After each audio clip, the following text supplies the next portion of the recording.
Oh, hey there.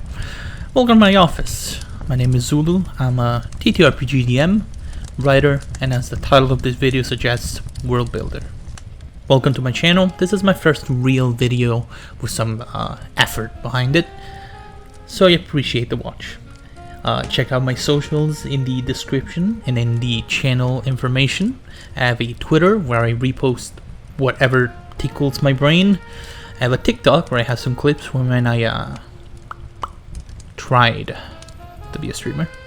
And a Substack where I sometimes post full-length pieces based on one of my settings. Thank you very much again. Subscribe and like. Did the buttons, and this is the most important part, did the buttons do the thing where they light up? I hope so. Anyway, welcome to the Maximalism series, or what I have defined as Zulu's Maximalist Guide to World Building. Zumgabu. Yes. This series is only going to be a couple of videos long, and it is going to highlight how I have made my primary setting and the one that most of my campaigns are set in.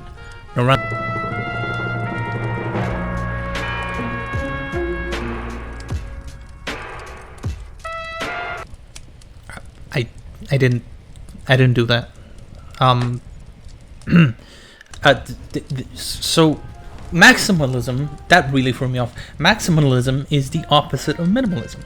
It is generally defined as an aesthetic characterized by excess and abundance, serving as a reaction against minimalism. In our case, this means a type of world building that engages with all the tiniest possible details of the world, instead of stopping at the, let's say, basics of what world building is. Examples of what I would define as maximalist world building are the major world building projects like Dune, Lord of the Rings, or maybe Star Trek.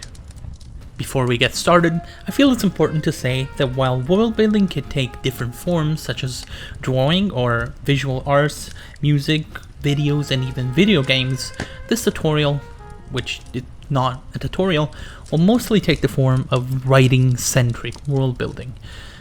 There is also something to say about world building for a purpose or just for the sake of it. Some people online will tell you with incredible air of arrogance that you are world building for no reason, and that's lame. And to those I say, shut up. It's perfectly fine to world build just for the sake of it, and I've done it plenty of times. In fact, Norelva, my main settings... Did it do it again? Okay, it didn't. Okay, it didn't happen that.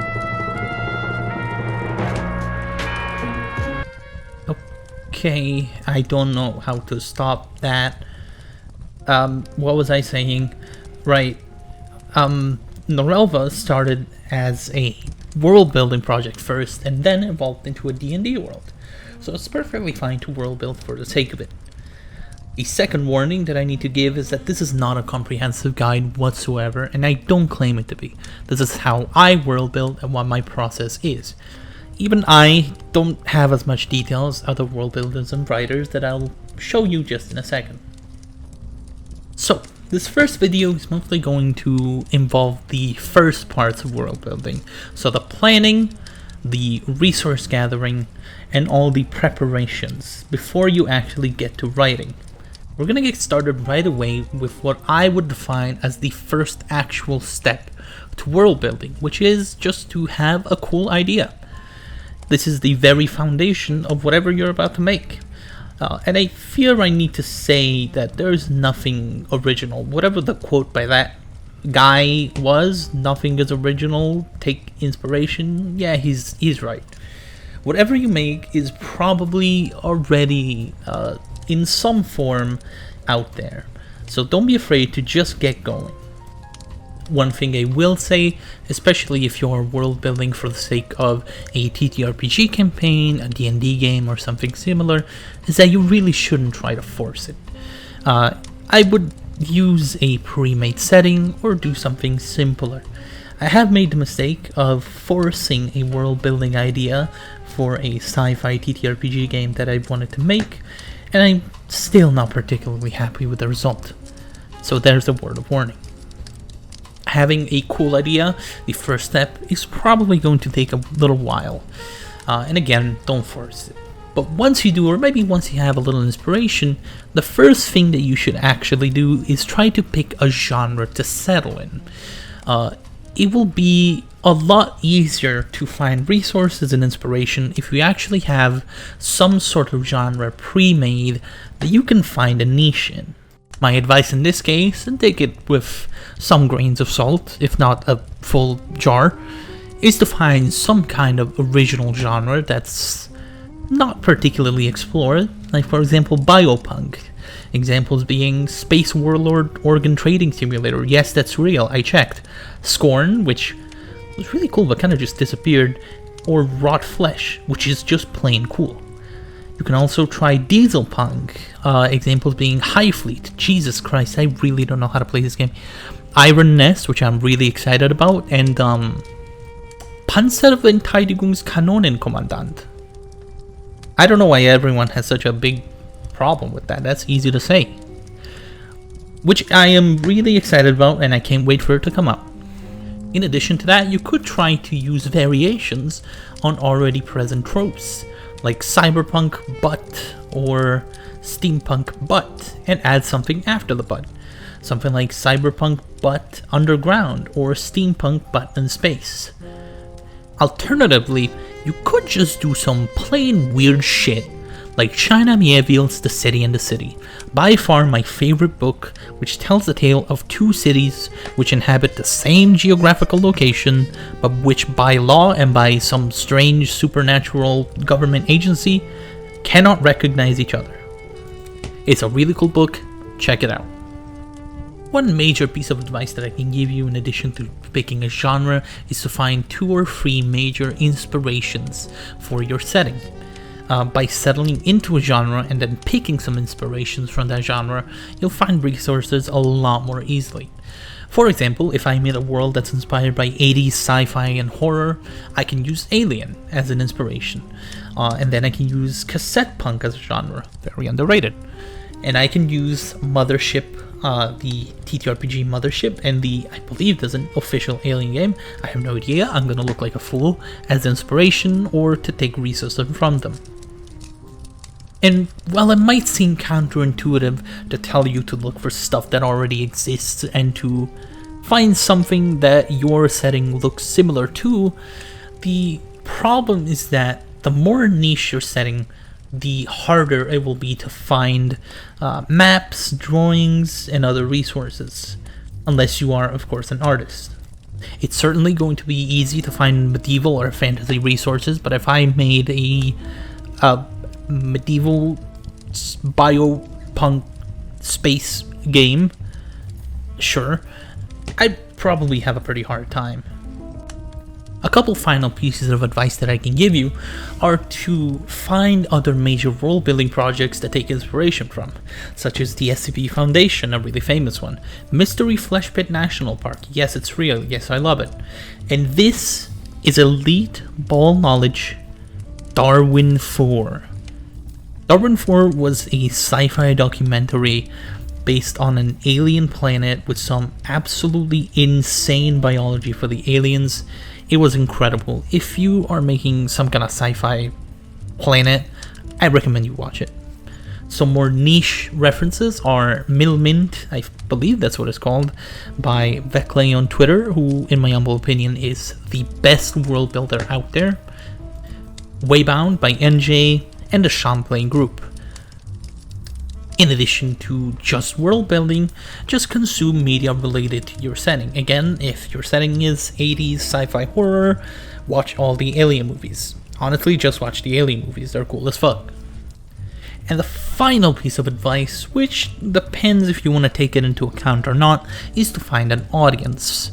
I made the mistake of making the sci-fi, wow, I'm really just slandering my own world, of making the sci-fi world a little bit more tailored to military or hard sci-fi nerds, while the players at my table are mostly newbies and people who are not particularly invested in it. So if you, especially if you are going to use your world for a TTRPG or something similar, you should try to tailor at least what is available to your players. And I lied, there is one more piece of advice, which I don't think I need to tell anyone, but make sure to make like 100 Spotify playlists, Pinterest boards, and YouTube playlists. Shove everything that you can find in there, doesn't matter, just do it. It will help a lot to give you just an idea of what the world is like, what it sounds like, what it looks like. And if you have players, I'm saying this a lot because my world is designed for D&D. If you have players, you can share those playlists with them. Now, once you have a clear idea, you have a genre, you have some inspiration, you watched a bunch of movies, good on you, you can move on to the planning phase. Now, the planning phase... Wait, this is not the right place, hold on. Alright, that's better. Welcome to the construction room, fellas.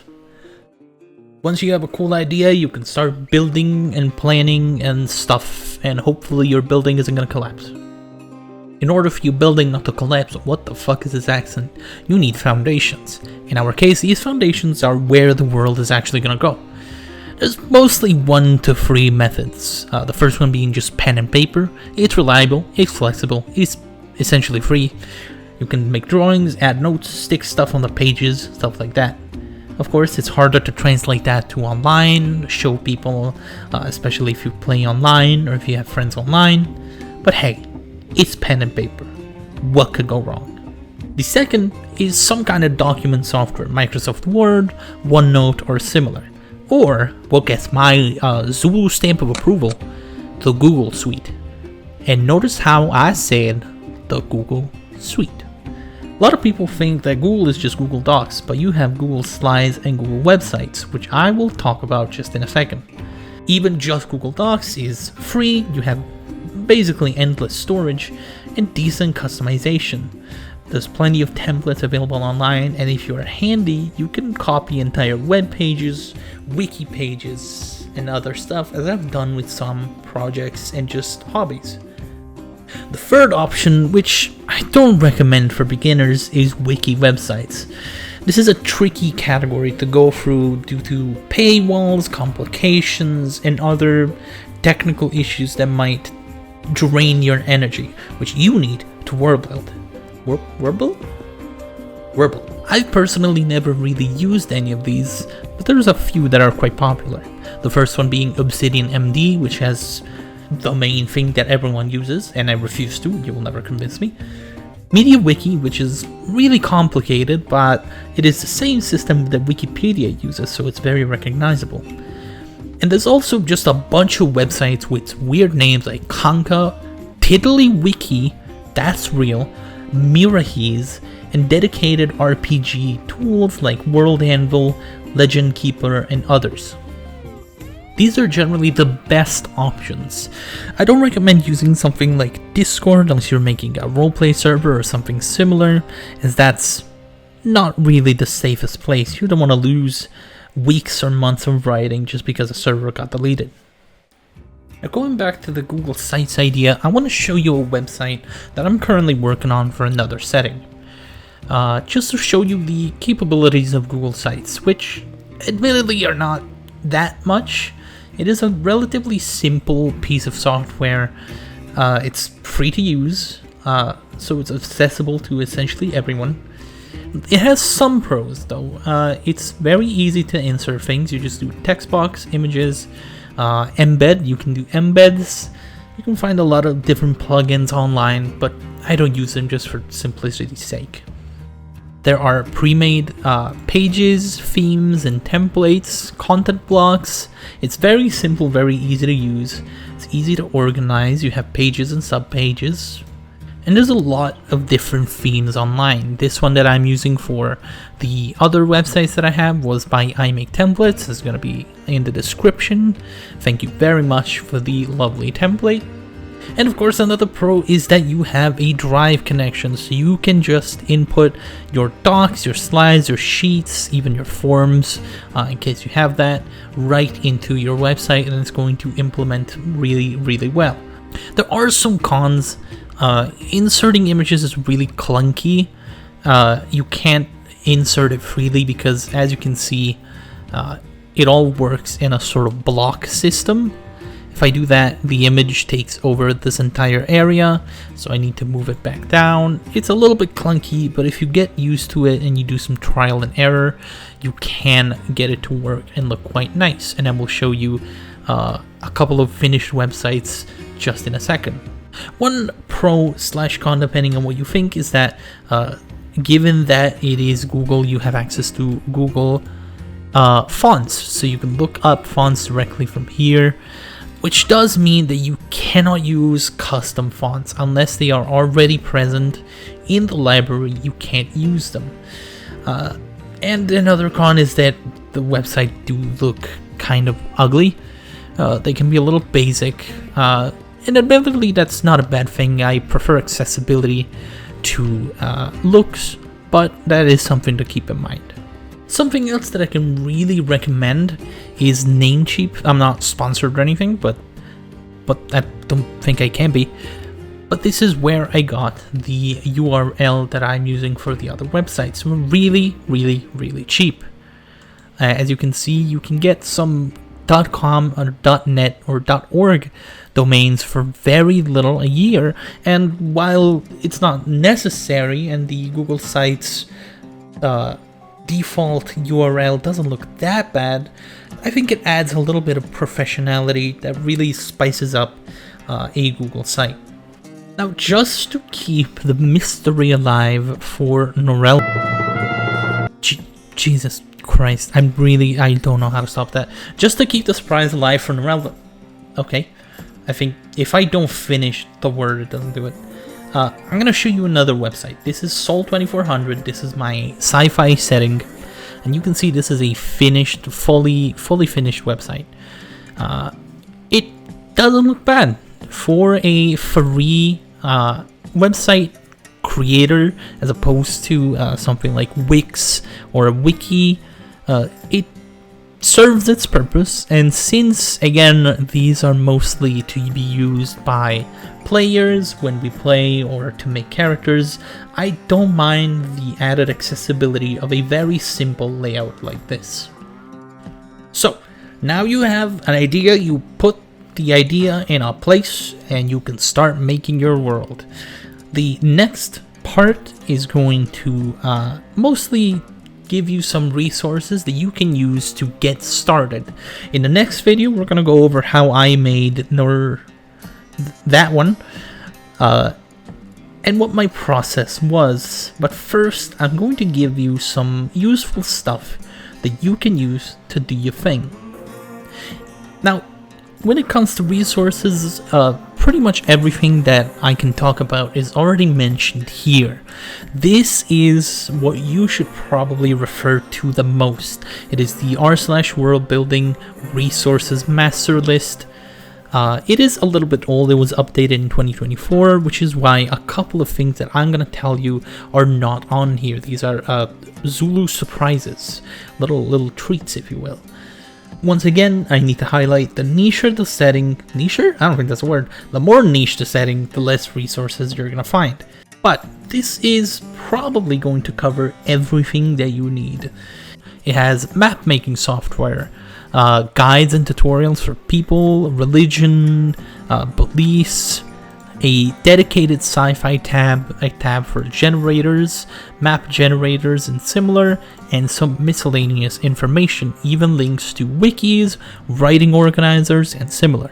What you want to do in this section, let's say, of the process is just to find a bunch of stuff that you're going to use in the future. These steps are actually going to be quite similar to the ones that we're going to take when we actually make the world or go through making the world. So they are mostly divided in what I would say a basic tier, an advanced tier, and the accessories. The basics are maps and geology, and it might seem strange for you to start from maps, but in my humble opinion, maps define essentially everything. Once you make a map, you can understand how different civilizations, animals, even flora, religions, and names work. location defines humans like a lot. You'll find some map generators like Terra Incognita, Asgar's fantasy map Asgar? It's that guy's fantasy map generator. And not displayed here, Incarnate, and the first Zulu Surprise World's History Simulator. This is what I use for the setting that I showed you earlier, Dead Magic, and it is technically a history simulator, but makes some really lovely maps. The only thing I can say is that Incarnate is probably best fit, at least the free edition, for world maps. Once you get into city maps or nation maps, the free edition lacks some assets that might be useful. So if you're going to use it, and I recommend it because that's what I used for my world maps, use the free edition just for the world.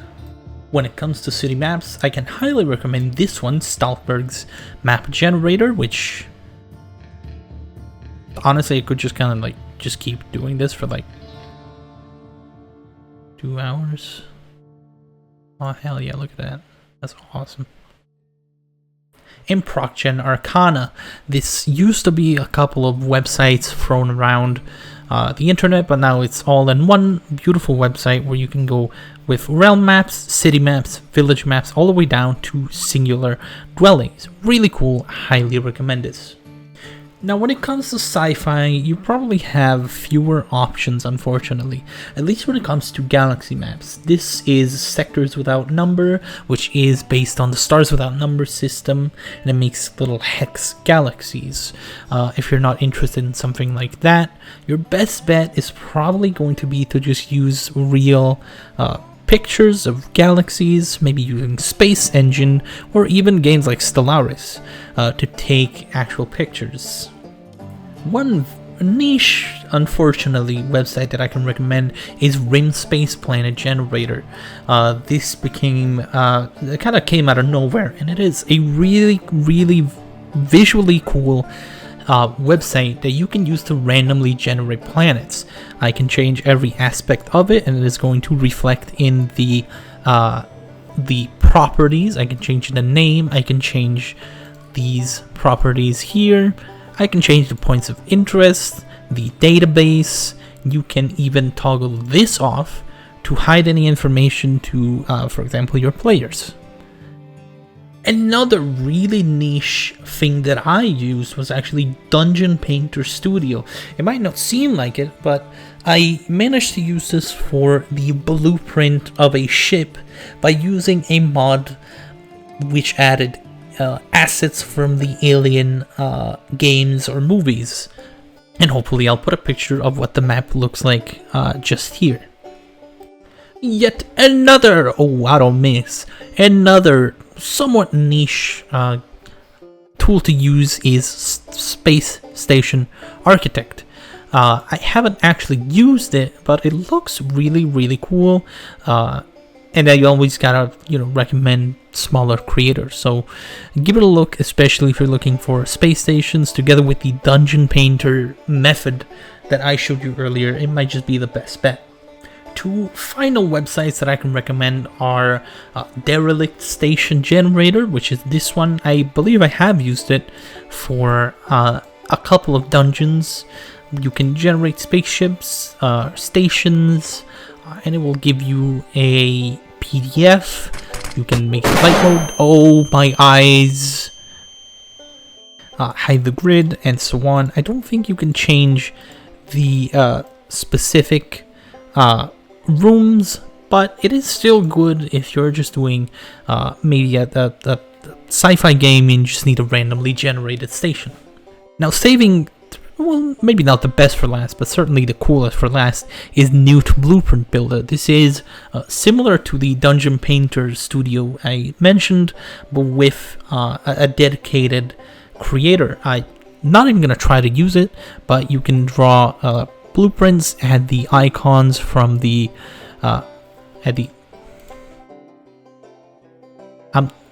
I'm doing my best. Add the icons from the I believe in-game or in-movie blueprints. and try not to make a penis. And it looks really, really neat.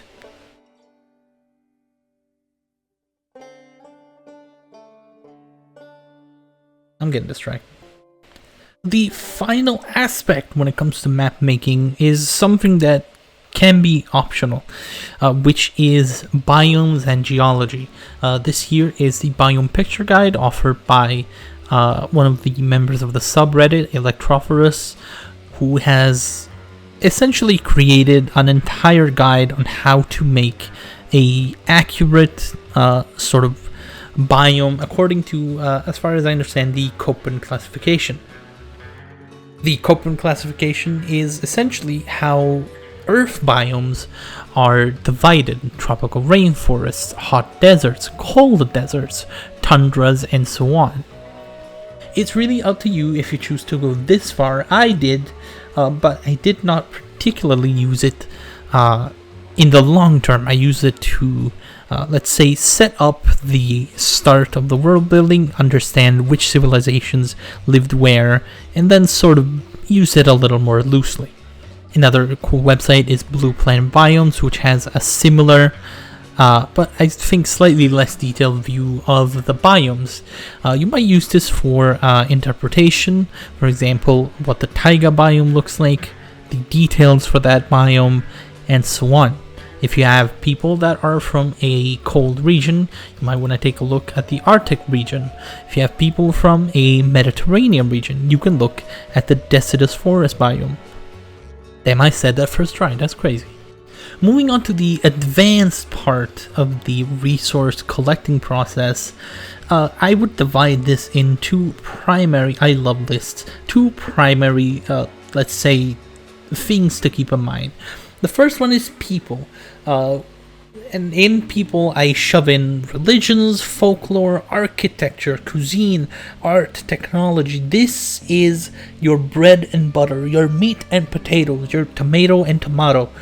It is going to take the longest, but it is where the maximalism really comes into play, diving into the smallest details possible, researching all the different aspects of civilization, and understanding how different nations work. You can refer to the master list from before for a huge list of guides, tutorials, books even, full books I believe, on how each of these religion, architecture, myth, food, technology, weapons, and so on can take form. The second step is languages, and here again is really up to you. I wouldn't recommend it for beginners, but a conlang, as it's generally referred to, a fully made up language for your world, is certainly the pinnacle, I would say, of maximalism. In general, it's not necessary to make a full conlang, as would be, for example, Klingon from Star Trek or Elvish from Lord of the Rings. And it's usually good enough to just use English or your mother tongue while having names or references that are made up, a combination of languages or something similar. For example, for Norel... God fucking damn it. For that one, I never made a conlang, but the words Norelv are from, I believe, Swedish, which gives an idea, especially to Nordic friends, of what the origin of this world is. One thing you can do, which I did here for the Cushidian Cosmocracy in Sol 2400, which, by the way, is a really cool name, is to approximate a made-up language. So if we scroll down here to culture, we can see small examples while not making a full language. In terms of grammar, most texts use a strict subject-verb-object structure, as they seem to treat writing as much more official and utilitarian than verbal communication. Written language is a mix between harsh straight lines and flowing, almost cursive words. As you can see, I give an idea of what the language could be like, while not taking the effort and time to make a full one. Once you've found your map, made your map, and made all the little details, or admittedly, as you go on with the little details, you might want to move on to the accessories. These mostly take the form of handouts, posters, and similar visual mediums.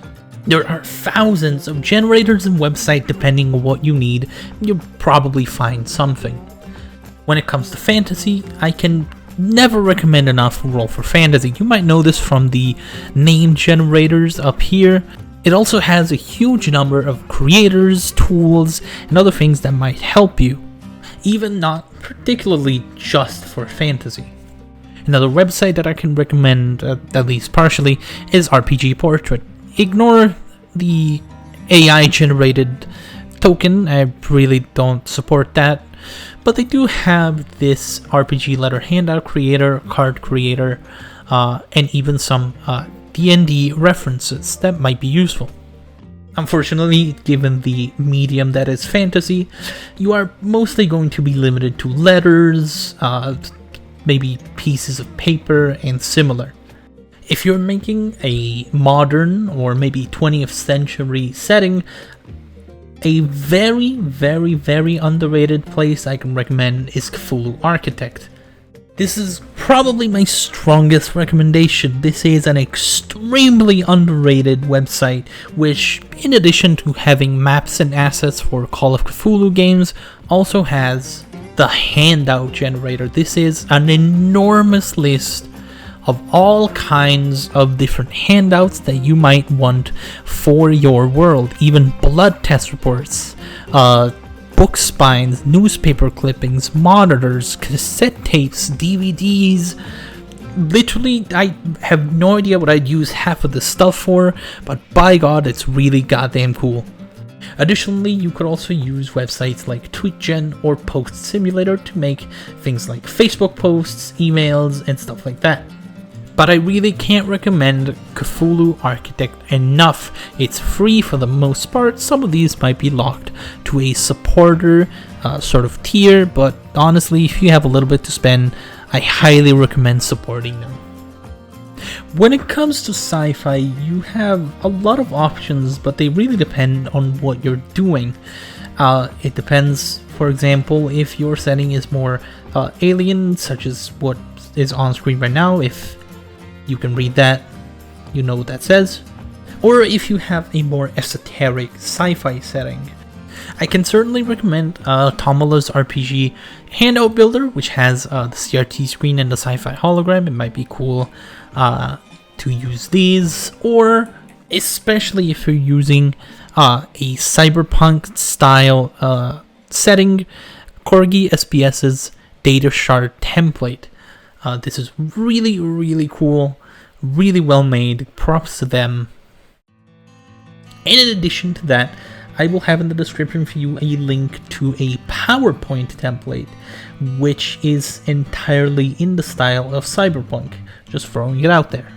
And finally, one, let's say, final shout out to the kid for these terminal screens powered by Google Sheets. Do I have any idea how they work? Absolutely not. Do they look really, really cool?